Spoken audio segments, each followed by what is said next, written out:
Mankind must put an end to war, or war will put an end to mankind. John F. Kennedy. St. James's boarding school is huge, with tall towers and Gothic windows, surrounded by lush, ornate plants in tended beds with smooth, green lawns. The cricket team are practicing for their next game. The year is 1993, and the school is set in a valley encompassed by green mountains, sprawling with forests. A long gravel drive links the school to the outside world. Its pupils have grown up to become politicians, doctors, police officers, and pillars of the community. It's no ordinary school, but a place for the privileged few, that only the privileged could afford to send their adolescent children off to. The teachers likewise care only for their fat paychecks at the end of the month, or at least they did before everything changed. This is an emergency broadcast from the Home Office. There have been confirmed reports, I repeat, confirmed reports of nuclear detonation in Asia and the Americas. You are advised to take shelter and evacuate any large cities. May God have mercy on all of us.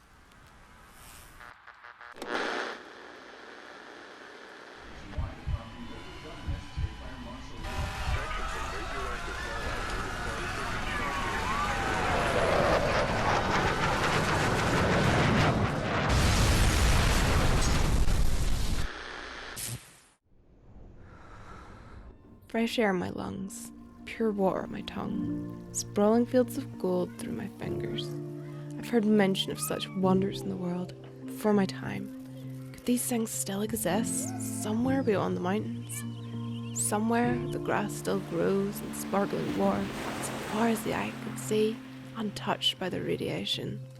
I live in hope that one day he'll deliver us to that place. The one who stayed, the man we call Sir, Simul Stamus.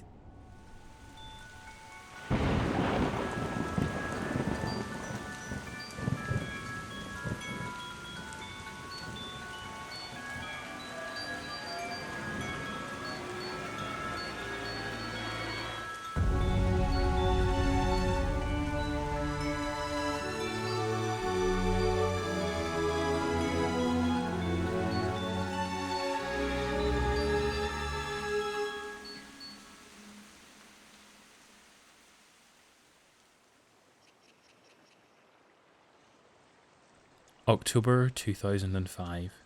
Dawn breaks over St. James's. You will note that the school is no longer what it once was. No more smooth lawns, tended plant beds, or clean gravel. It is barren.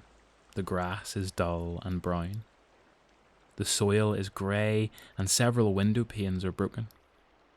Debris moves with the breeze over the once smooth lawns that are now covered in mounds, marked with small wooden crosses.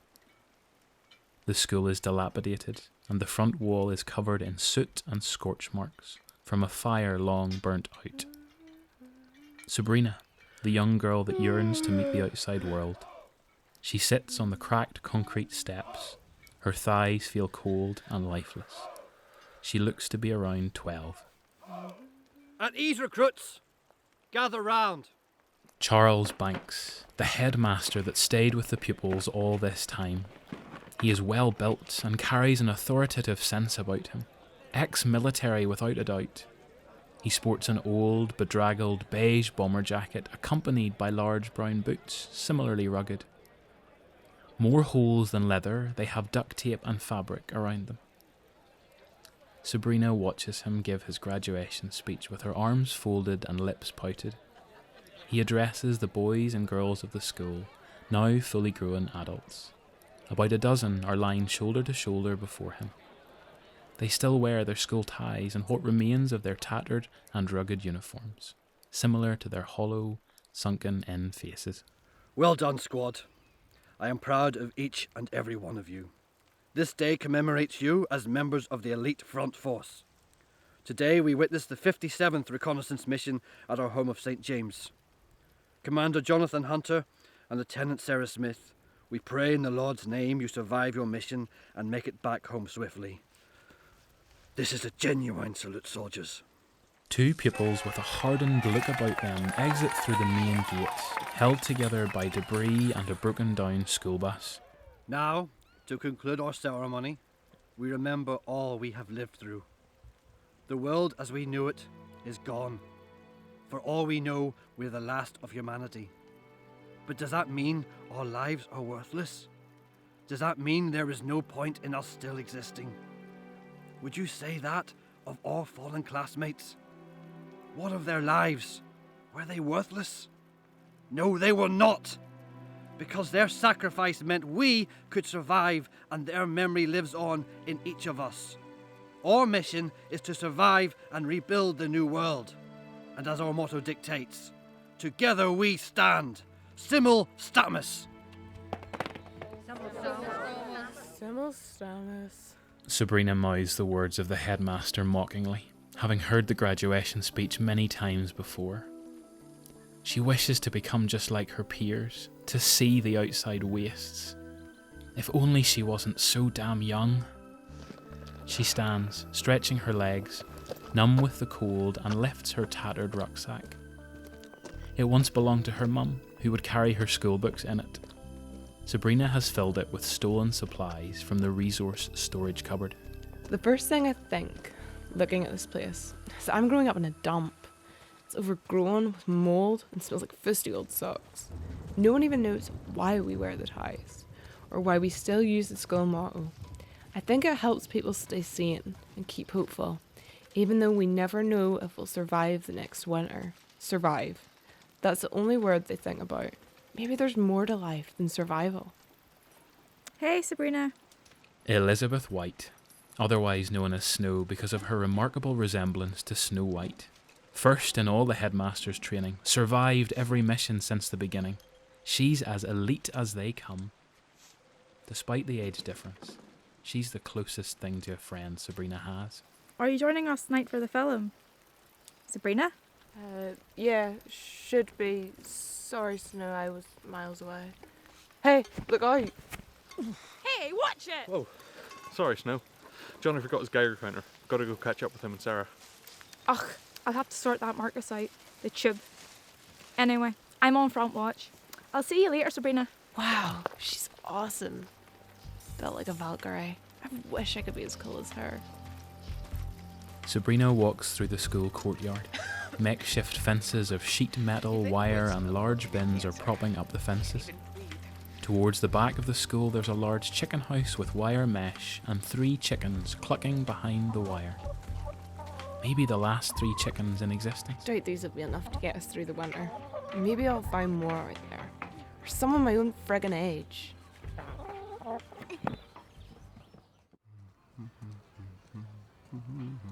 Charles Banks, the headmaster, walks along the wood-panelled school corridor. Hello. He smiles at some of the familiar faces working away at chores and the school's upkeep. One woman mops the floor, and another is storming down the corridor carrying a folder of documents under her arm. Oh, hello, sir. The mother of Sabrina, Liliana, is striking to look at, and a force to be reckoned with. Liliana, you're up early. Lucky I've bumped into you. Have you, by chance, seen your daughter Sabrina? Oh, I saw her back at home in our flat earlier. Right. I'll head up there now. Don't forget our winter council meeting at 4, sir. Not to worry. I won't. His nervous chuckle quickly fades. The winter council is indeed a grieve worry. His mind weighs heavy. Too many bad winters and the crops have failed again. Many of the students upstairs are carrying boxes, counting stocks and preparing for the coming winter. Now, where is her room? Let's see. 7B, that's it. Sabrina, it's me. I've come to apologize for telling you off earlier. I'm sure you don't want to speak to me, but after what happened with your father last year, I think we finally must. Sabrina? Sabrina? I'm coming in. The door handle turns and the door swings open slowly. Suddenly, a large shape bounces over to the entrance. Oh, Max, down below. Max is an old brown Labrador. His left eye is missing, and a scar covers his cheek. The dog places a paw on the headmaster's knee and sticks his panting tongue out fiendishly. You've made me feel like a right old fool, Max. What have we here? Striding into the room, he notices it ransacked, more so than usual, and a lot of the supplies and clothes are missing. The wardrobe door hangs open, its shelves bare apart from Liliana's clothes. The cupboards are empty, and he also notices the rack of spears used for defence out in the wastes. Sabrina's spear is missing. Foolish girl. I've told her she's not allowed out there. He races off after her, leaving Max.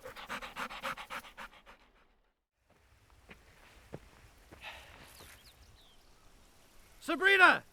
Come down here at once. I know you're up there. Out in the wasteland, a mile from the school, the headmaster stands with his spear, or rather, a pole from a broom. It is sharpened into a point, the tip smeared with dried black blood. He carries a revolver in his left hand as he looks up at a tall, rusty fire watchtower looming above him. A newly painted school logo is on the side of it. He knew she'd come here, just like her father. Sir, how did you know I was up here? You should assume I know everything, girl. What were you thinking, you foolish child? Coming out here on your own? What if a mutant attacked you? I know that young blood craves action, but you must find it elsewhere, Miss Sabrina. But, sir, I have my spear with me. You'd never be able to take down a mutant out here. What of the radiation? You should be doing chores. I will not lose another child out here. You'll be confined to your room for the next week. And you're on latrine duty. Ah! I hate you! All of you! All you ever do is yell at me! You do nothing but give me reason to, Sabrina. You disobey every order. There's more to life than following stupid orders. Orders are there to protect you, Sabrina. To stop you from running away and getting yourself killed. Just like my dad did. Sabrina, Sabrina, stand still! No! Sabrina! Behind Sabrina stands a behemoth-sized monster. It is looking straight at her. Sabrina slowly turns her head, noticing the beast. See claws attached to arms the size of ancient tree trunks. Patchy fur. Those disgusting pale yellow eyes looking at me. What is this sinister thing? The beast's mass, solid with muscular tissue and balding pelt. A bear? Maybe it once was a bear. The radiation has done this, mutated it into an abomination. Drool oozes from its mutated jowls, the jaw unset at a protruding angle. Its eyes are odd. The pupils have a weird yellowish tinge, looking feral and crazed. Someone steps in front of Sabrina. It's him, her guardian, the hero that has protected them all this time. The man she calls Sir. Run, Sabrina! Get out of here! Back to the school! Go, Sabrina! Run! I'll buy you some time! Sabrina runs, looking back to see the figure of the hairy behemoth bear mutated with a pink scar and radiation burns around its face. I just keep running and I don't look back.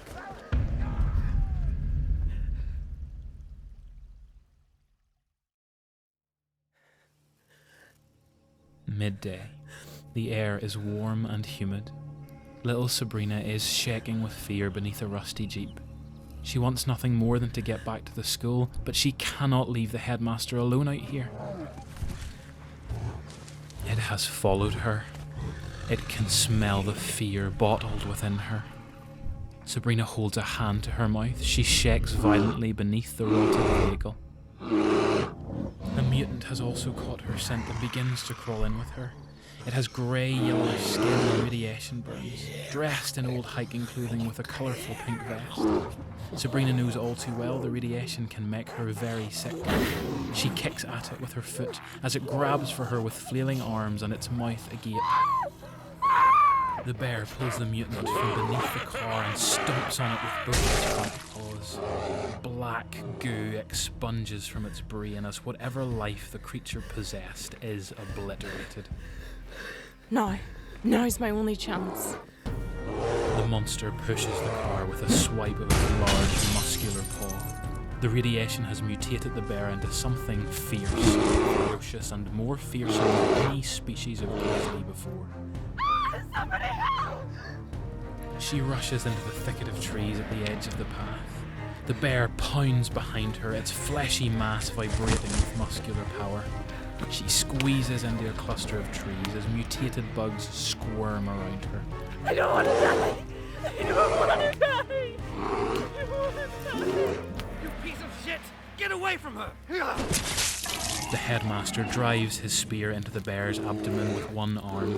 His other arm is missing, torn clean off. Blood trickles from the wound. Sabrina sees his gun fall from his pocket and picks it up swiftly. She holds it awkwardly as the bear advances in front of the headmaster. God damn it, just run! The bridge is right in front of you! Listen for once! I order you! No, this is all my fault. He's dying because I'm too weak. Because I'm just a dumb kid.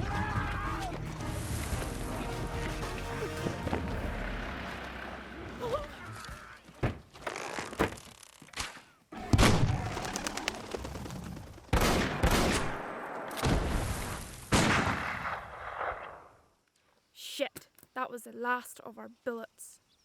Sabrina! Get her out of here, Marcus! Take her to the jeep. On it. No, I need to see if he's okay. Come on, kid. It's not safe here. Behind the bear, the headmaster lies on the blood-soaked dirt. His right cheek is missing, and his lips sag, showing his bloody gums and teeth. Lel, we just stopped bleeding. Lel, help me for fuck's sake. I tried, Liliana. I tried. No, don't talk, sir. Help is on the way. They're coming. Do you see them too? What? He's losing too much blood. Can you see them? Our classmates. They're looking down at me. They've followed me all this time. They want to know what we did with their sacrifices. Sabrina, look after her, the little one.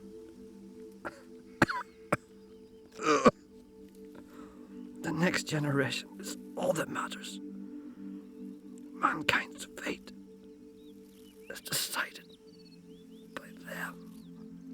Sir, stay with us. No, you don't just do that. You don't leave us. You can't leave us on our own. You don't get to. No. He's gone. Lel, look at me. You need to lead us now. We need you. What is it? A bear? Bears don't live around here, dimwit. Maybe it came from a zoo. What zoo?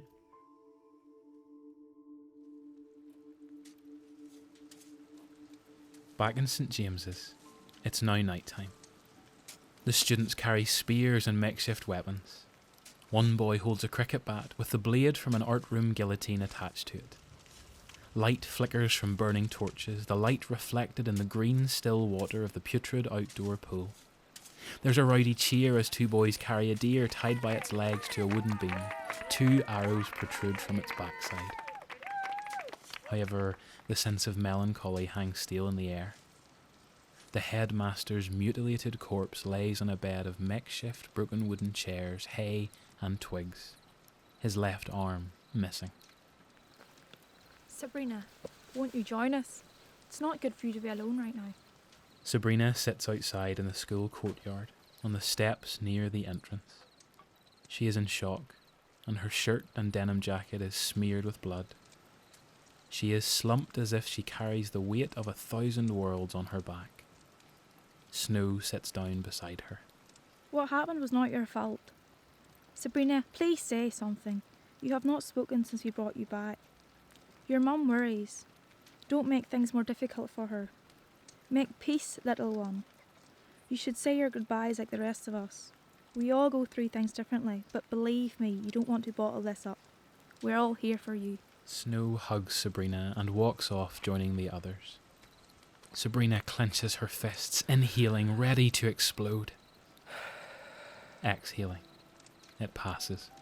She survived so much. Lived through atrocities we never thought imaginable. And she doesn't even cry. Tough kid. The students are gathering around in the centre of the courtyard where the morning ceremony took place. Liliana stands on top of the old school minibus. Her fiery red hair sways in the wind as she glances over each and every student. Snow? Little Sabrina joins Snow in the crowd, taking hold of her hand. Marcus nods, smiling at her. Liliana looks down at her daughter and holds in front of her cards, which she begins to read from. Each one of us knew Mr. Banks. And if you ask me, will we ever see his like again? I would say no. But we know the contingency plan. I'm to pick up where he left off. As head girl, I will lead us to a better future. We survived because of him. He taught us everything and told us to never give in to despair. Because then we have nothing left. What will we do now, you might ask? We'll rebuild. We'll start again a better world. The new world. And we will make sure the headmaster is always remembered. As a brave mentor, a wise leader, and the father that he was to each and every one of us. Snow. I wanted to kill it. I just couldn't kill it. I know, Sweet Pea. But it's okay. What about the winter?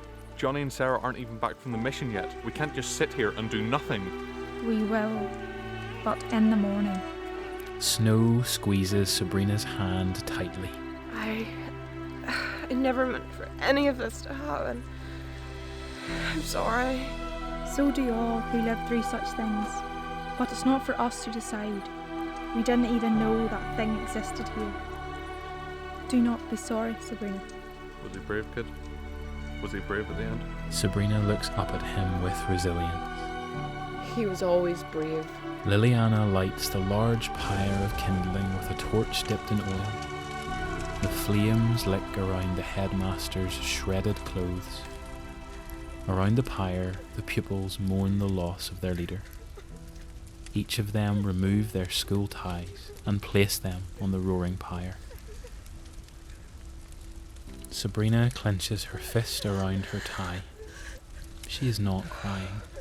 She is not weak and not a child to give in to her feelings, to her emotions.